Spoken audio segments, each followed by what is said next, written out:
So what we're trying to do is make our painting like this. We've painted our background with one thin, smooth layer of paint so it's not all lumpy, right? And then you're going to trace this on top.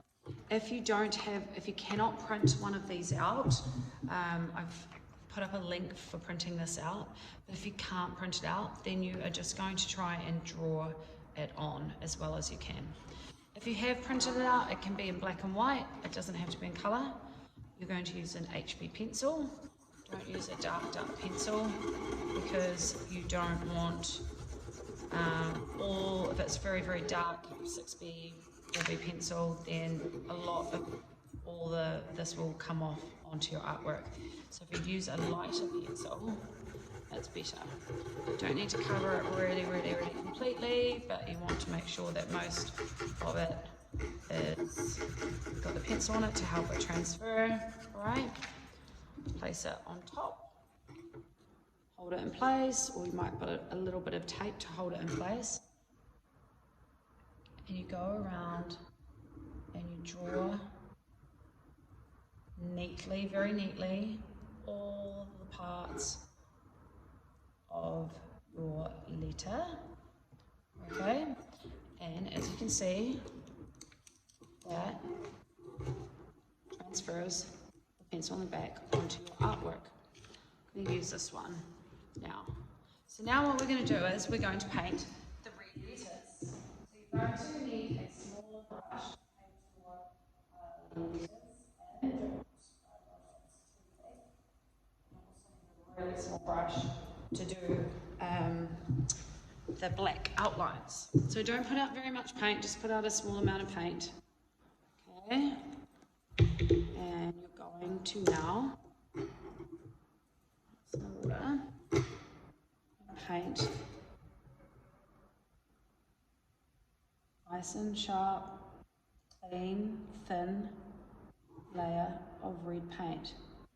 So we do all the red letters next, all the red parts. You might need to ignore this black outline. That was an example I showed to another class. So you paint a nice thin layer of paint. Don't apply it thickly to cover it. So nice neatly like that. Now you might want to dry it with a hairdryer or dry it another time. Sorry, let it dry, sorry. And you might want to do a second layer of paint if it's a bit see-through. Okay, remember we don't apply paint thickly when we're trying to do smooth outlines. We just do a thin layer. So you'll paint the A and the M and you would have done the B. Okay, ignore that I've got the black there. Now what you're going to do, once it's dry, make sure that it's dry, right? So you've done all your red parts, and now you're going to do black outline. You need a really, really, really thin brush. So put this paint out there, don't need very much paint at all. And I'm going to use a really tiny brush. I've got a 00 brush here. So very carefully, I'm going to paint, turn your artwork around. I usually find it's easier to paint nice straight lines from the left to the right. Okay, see? And you're going to paint a nice black edge around the outside. So we don't paint our black outlines first, we always do them last. And you're trying to do really nice sharp lines. Now I'm doing that quite quickly. We don't get straight lines by painting like this. You don't get a straight line by painting like this. Make sure your hand is on you're holding it like a pencil. Don't hold it up here. Don't try and paint like this because you don't have very much control. So, and then, right, so that's what you're learning. You're learning about layers. You're learning about painting thin coats of paint in a smooth, controlled way. And you're learning how to do nice, thin outlines.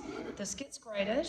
It's worth 40 points. It should take you 2 lessons to complete.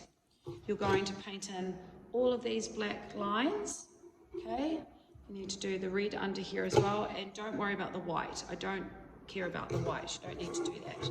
So you're going to do a little copy of this work. Okay, so remember, thin layers of paint. We paint the yellow back first. We trace, or if we can't print this out, you're going to draw it carefully by hand from the picture on the slideshow, and then you're going to do your red parts, and then you're going to do your black outlines.